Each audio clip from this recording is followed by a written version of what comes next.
All right, my second topic for this morning is queen management geared for Texas beekeepers. And really, this presentation is geared more toward beginner beekeepers for assistance in their queen management. So some of the topics I'll touch on, queen selection criteria for Texas beekeepers, signs that a queen needs to be replaced. What are we looking for?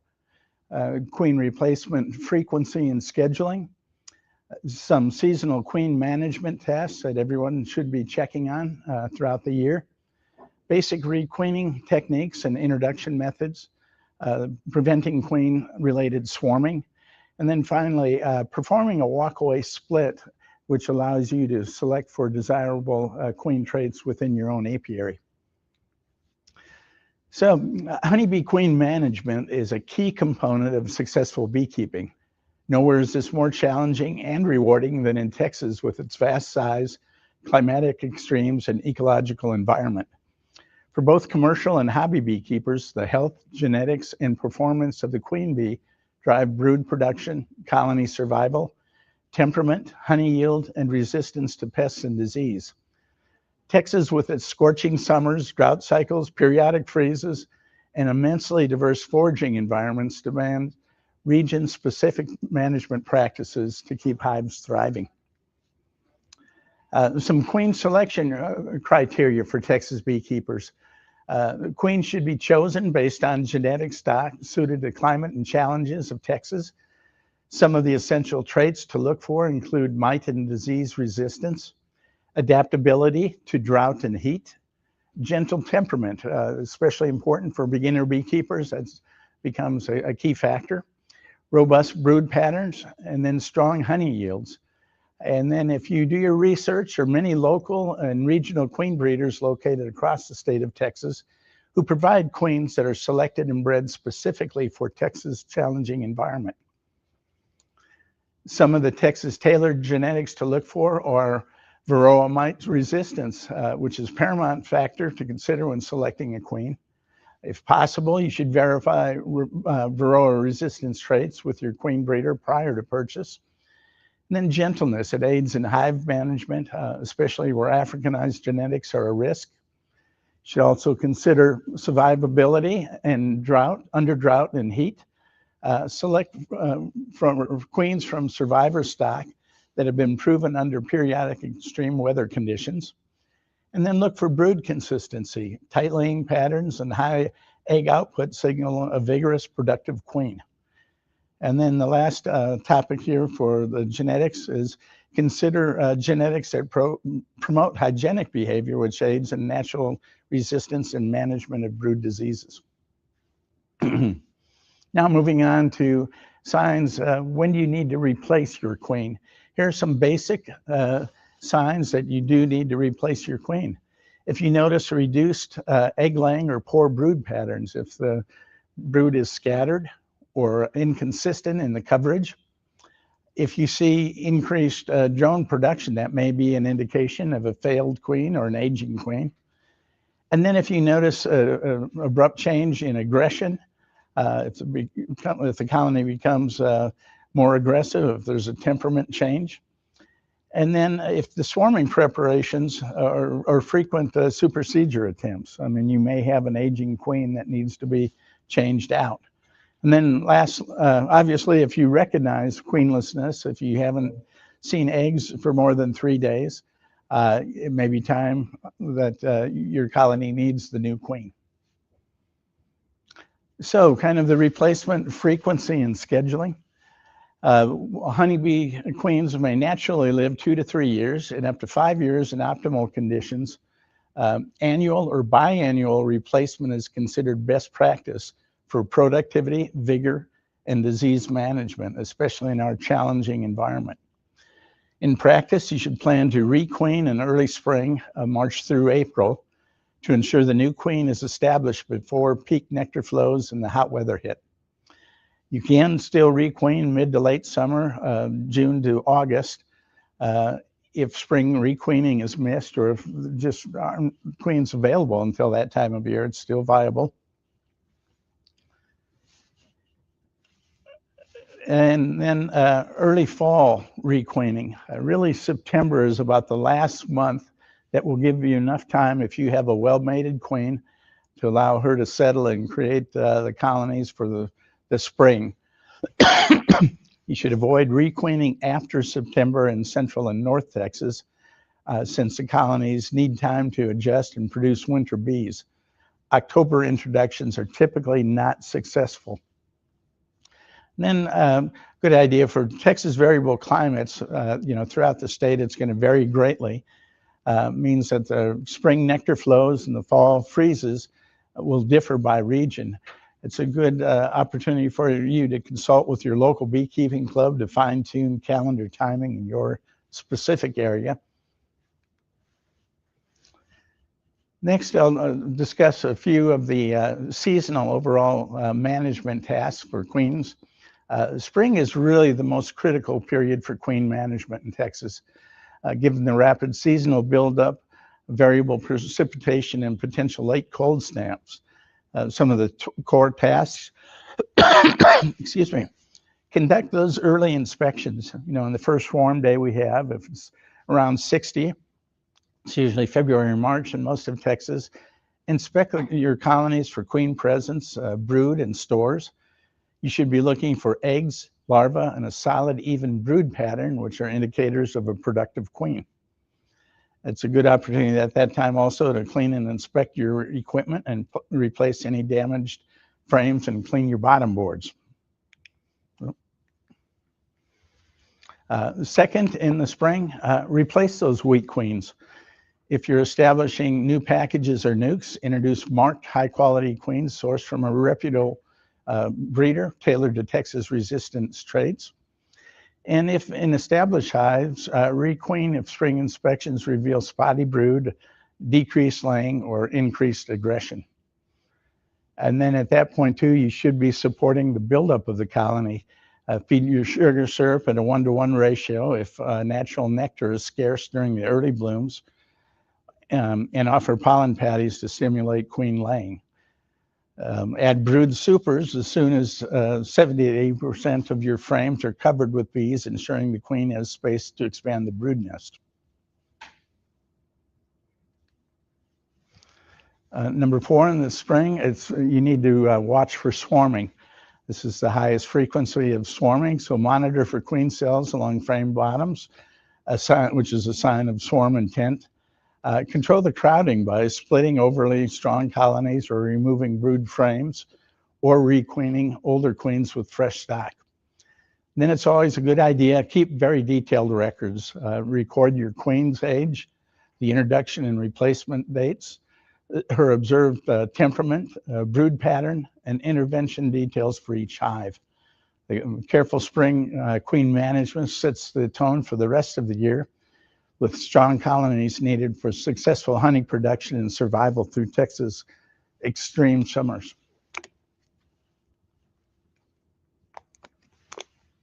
I'll move into some of the queen management tasks for the summer. Obviously, we hit our high temperatures, often exceeding 100 degrees. There's a drought risk, declining foraging, and they all provide challenges for the queens during our Texas summers. So you really need to monitor for queen failure with all the environmental stressors such as heat, dearth, and pest loads that can shorten the queen's longevity and depress egg laying. You should check for reduced brood, increased mite loads, aggression changes, and symptoms of queenlessness. So all of these tasks you should be doing during the summer months. And then you can still experience swarming in the summer. Even after spring, late swarms can occur. Regular inspections conducted every 7 to 14 days help catch queen cells or overcrowding. If swarm cells are observed, split the hive or remove and destroy excess queen cells. And then ensure during the hot summer months that you have proper ventilation. May consider shading hives during the summer months, and also ensure that they've got an adequate water source readily available. And then the third thing to check for in the summer, requeening. Summer is viable for emergency or elective requeening if incumbent queens fail, exhibit undesirable traits, or collapse due to heat. So you still have that opportunity to requeen at that time. And then the fourth thing on the summer list, you should limit disturbance during the extreme heat. Conduct your inspections early in the morning or early evening to minimize bee and queen stress, and avoid opening the hive during the peak of the day. And then prompt interventions reduce losses associated with summer die-offs or poor performing queens. So as long as you're monitoring, you're able to stay ahead of the problem to the greatest degree possible. And drought and nectar dearth amplify queen and colony losses, that stress. So it's even more vital during the summer to really be watching over your colonies. Fall management. Here we're preparing for winter survival in Texas. That's complicated by variable autumn nectar flows and the risk of early frosts and sudden freezes. So number one, in the fall, you should be evaluating your queen's performance. When the honey flow and scrutinize the performance, and weak or aged queens should be replaced to ensure a strong population of winter bees. Requeen, if you're going to requeen before winter, through most parts of Texas, usually September is generally the last feasible month to requeen if you're using a well-mated queen. Otherwise, you're going to run out of time for her to establish new bees for overwintering. And then it's a good time to consolidate your colonies, combine the weak or queenless hives with stronger neighbors, and preserve the best performing queen and kill off or remove the weaker queen. You also want to make sure that you've got adequate stores to get you through the winter. Strong queens will continue to lay if pollen and nectar are available, so supplement with sugar syrup if stores are inadequate. And when you get to those winter months, some of the queen management tasks, number one, you should really minimize disturbance in the colony. Once winter sets in, avoid opening hives except in emergencies or on warm, calm days. Monitor hive weight to ensure bees have enough stores, adding fondant or dry sugar if needed. And then it's an opportunity to also, if you do have to open those colonies, to mark your overwintered queens and make things easier in the springtime. So the primary goal going in the winter is enter the winter with young, vigorous, mite-resistant queens, heading populous colonies with abundant stores and minimal disease pressure. So this table represents, it's kind of a culmination, list all of the queen management tasks in the center column. On the left is the seasonal column, and then on the right-hand column is more specifically the months that you should be performing those tasks or monitoring your queens. So next, I'd like to talk a little bit about requeening techniques and queen introduction methods. Successful requeening depends on methodically preparing the colony and new queen for acceptance. Touch on three queen introduction methods that are often used. Number one, I think this is the most widely used introduction method, just the cage queen. You want to kill the old queen or move her to a separate nuke and wait approximately 24 hours so the colony will recognize queenlessness. Then place a new queen in her shipping cage with the candy plug facing downward between frames of brood near the center of the nest. And if you're in times of dearth, feed sugar syrup to simulate a nectar flow, which improves acceptance of the queens. You allow about 5 to 7 days before checking for release and acceptance of the queen. You should look for eggs in a calm, organized colony and an absence of queen cells. The second technique is a push-in cage introduction method, and it's usually used when there's a valuable queen or an instrumentally inseminated queen or maximum care is required. It consists of a push-in cage against comb containing emerging brood, nectar, and pollen. You place the queen inside, leave her there for 3 to 5 days to ensure that she is laying eggs under that cage before you release her, and that way you know she's accepted. And then a third method, although not used very often, that is much riskier, is just a direct release method. That's basically if you know that the old queen was recently removed or has died off and the colony is eager for a new queen, a direct release of the new queen into the brood nest can be used. But I think the other methodologies will give you much better results, especially using the cage method. So here's some tips for maximizing requeening success. Never introduce a new queen if there's a possibility of an existing queen or queen cells. You need to make sure all queen cells are removed, as they will compete with the new queen. Time the introductions for periods of nectar flow or simulate one with feeding, and this will aid in acceptance of the queen as well. And then for large defensive or Africanized hives, split the colony first to aid in acceptance. You should make sure to, excuse me, leave the colony undisturbed for 5 to 7 days before checking on the queen acceptance. And then if the queen has not been accepted, you want to double check to make sure you haven't missed any remaining queen cells, and then repeat the process for adding a new queen. Another critical thing in terms of queen management is preventing queen-related swarming. Swarming is a natural reproductive behavior in bees, but leads to population loss and reduced honey yield productions when unmanaged. Some of the key swarm prevention tactics, the biggest way to stop it is by regularly inspecting your hives every 7 to 10 days, especially in the spring when that's the peak swarm time in Texas. So look for queen cells, congestion, backfilling of brood nests, and bearding. They're running out of space, so you need to make sure you provide ample space. You should be adding brood boxes or supers before bees fill 80% of the frames to ensure adequate comb for laying and storage. And then it's a good opportunity to split strong colonies. Move frames of brood and bees to a new box or hive, introducing a new queen as needed. And then some preemptive things. Older queens, you should replace queens 2+ years or more before swarm season, because younger queens will have a lower swarming impulse. And then make sure you remove, when you're doing your inspections, if you come across queen cells, remove or destroy the swarm cells unless you're planning a split. There's a photo showing swarm cells located at the bottom of that frame. So unless you're planning to split that hive, you should remove those as soon as possible.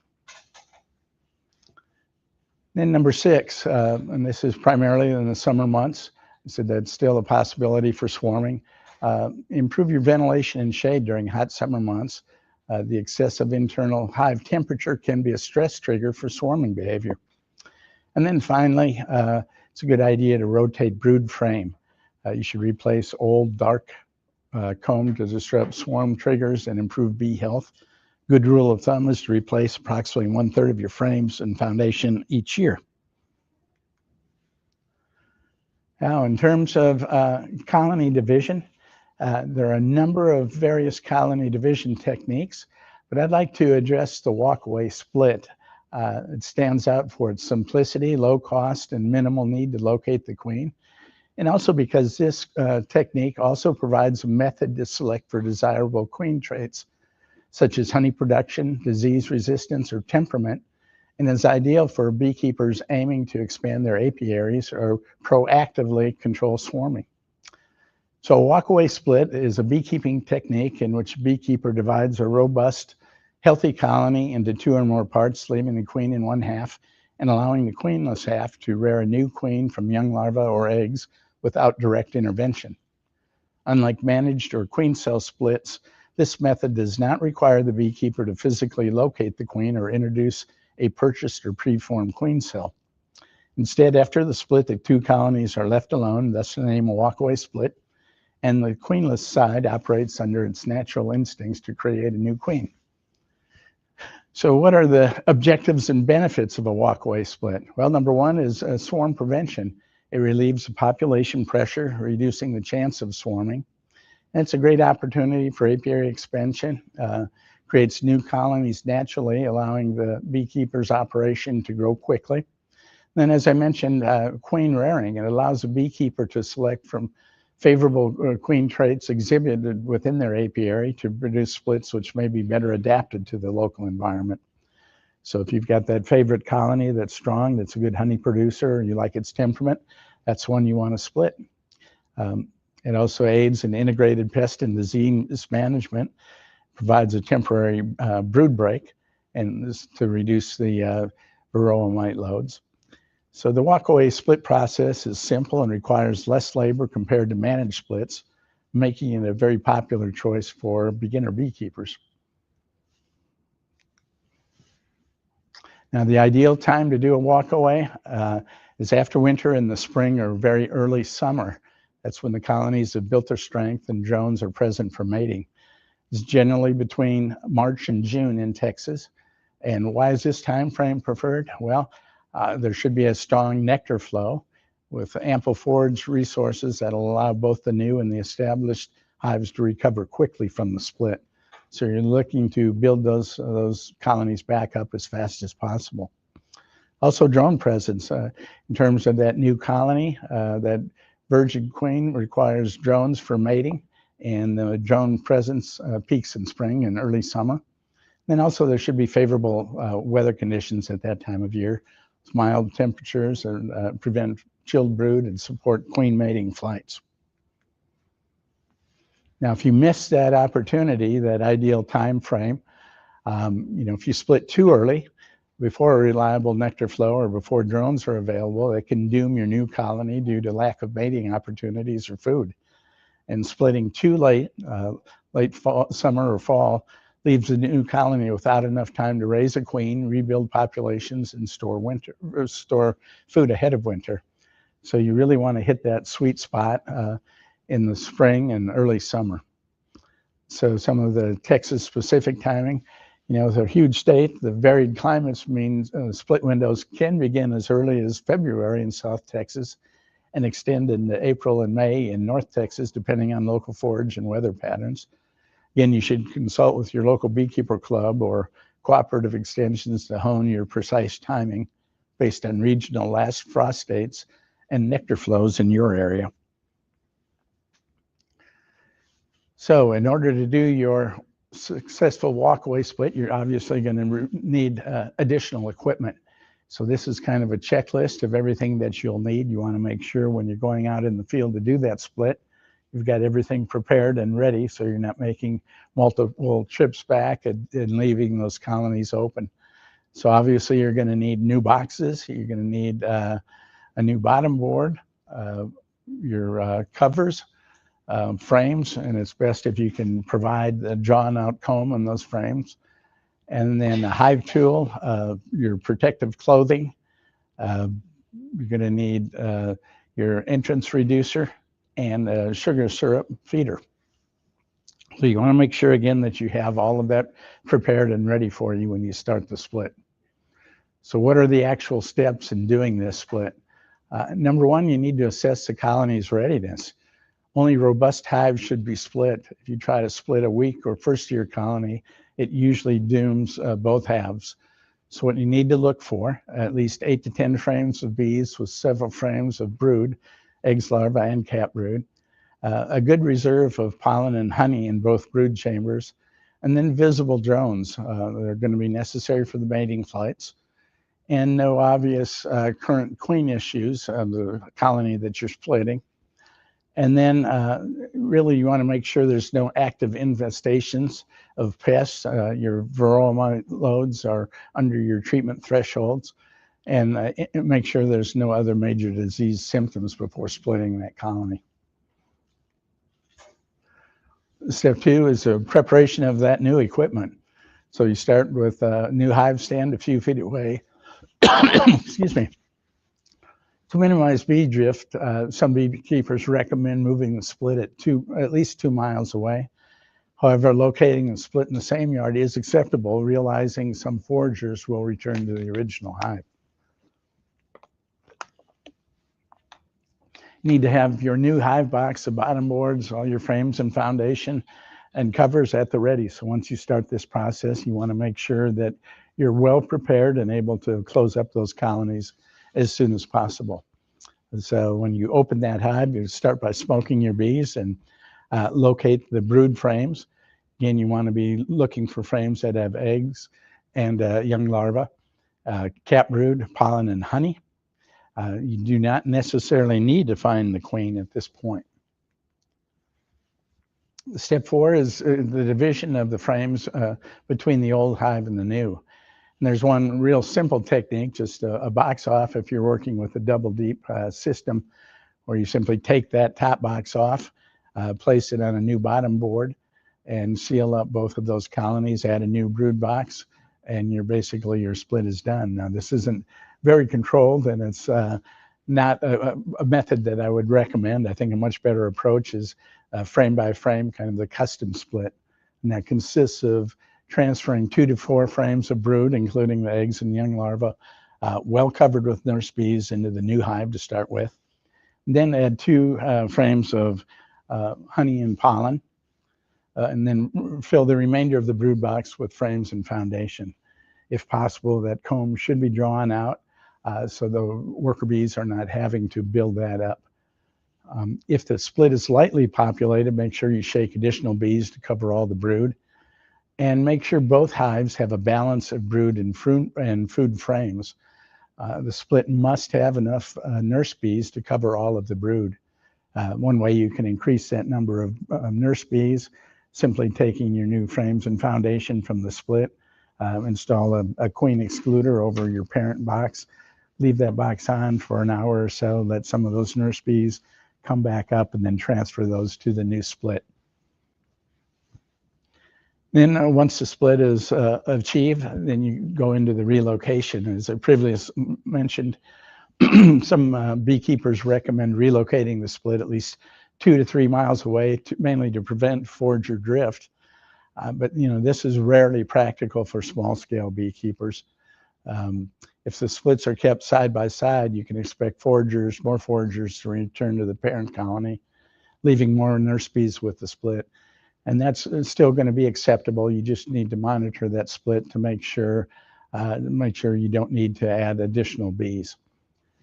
And then supplemental feeding. When the split's done, you want to make sure you provide a feeder with a 1-to-1 sugar syrup if the natural nectar flow is poor, or if you're using a lot of open foundation, as it simulates comb building and supports weak colonies. Then optionally, you may want to add a pollen patty for protein. Close both hives up and reduce the entrance to the split to limit robbery. And in terms of the actual frame placement and management, ensuring each split has the necessary demographics and resources is crucial for the success in the split. Your minimum requirements for the new split side, as I mentioned, 1 to 2 frames with open brood and eggs. You've got to have enough nurse bees to cover all that open brood. And then the food source, 1 to 2 frames of honey and nectar. And those should be placed adjacent to the brood. Otherwise, your split may starve if they don't have immediate food sources available. Now, the original hive, it should retain the queen, although it's not necessary. If she's not there, she'll act really as the new split and produce her own queen. But you need to make sure that the original hive is left with enough resources as well, so both sides, your new split and the parent hive, can recover as quickly as possible. And in terms of organizing frames within that split, you should always center the brood in the middle, flanked by the pollen and honey, and then fill out your box with the foundation frames. Now, some of the best practices to remember in doing your split: if possible, leave both colonies with similar populations. In practice, the parent colony often ends up stronger, which is acceptable. The split, if done correctly, she'll catch up quickly. And then if splitting in late or marginal conditions, you should always err on the side of putting in more bees, brood, and resources into the split itself. Again, that sugar syrup at a 1-to-1 ratio used initially in the spring and summer, and then switching to a 2-to-1 ratio by weight in the fall to build up those stores. And then you should also be adding protein patties or substitutes.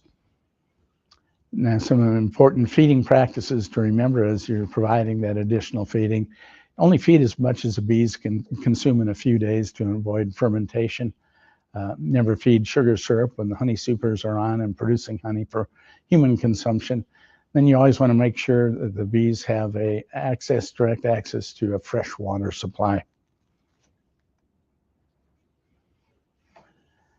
So how does the split actually work? Once the split is made, the queenless portion of the split will begin to raise a new queen from very young larvae or eggs.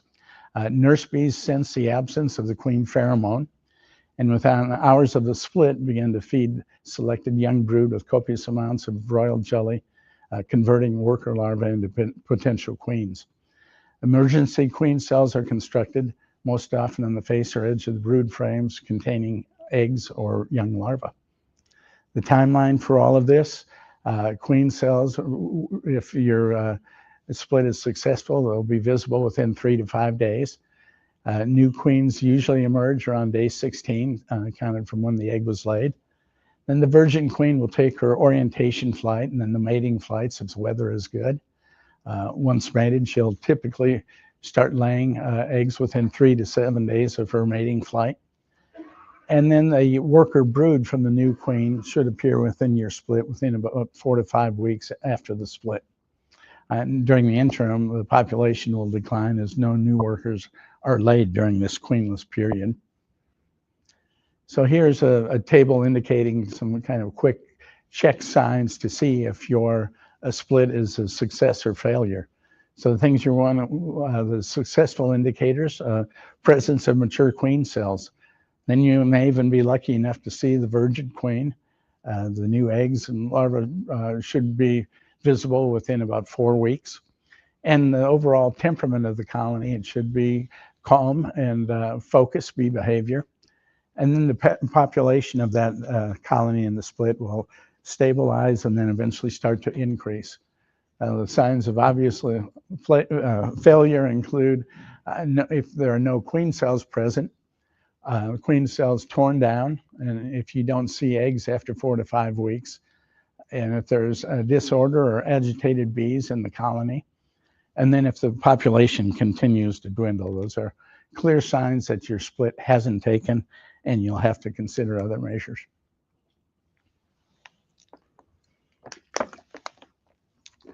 So in conclusion, queen management really lies at the heart of successful beekeeping in Texas. With the climate volatility escalating and pest disease challenges mounting, the Texas beekeeper's best defense is strategic, seasonally aware, genetics-driven queen management. You should select queens bred for your particular region, plan on annual or biannual requeening, particularly before intense seasonal extremes. Then practice vigilant monitoring and adapt integrated health management approaches for both the queen and the colonies.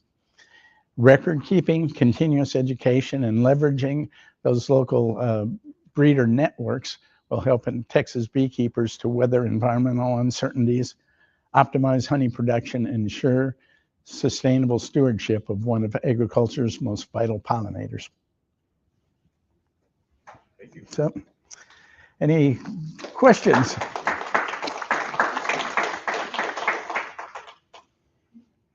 All right, I guess everyone's ready for lunch. All right, well, thank you. Very good. Done in that time. Yeah, I was trying to watch the clock there.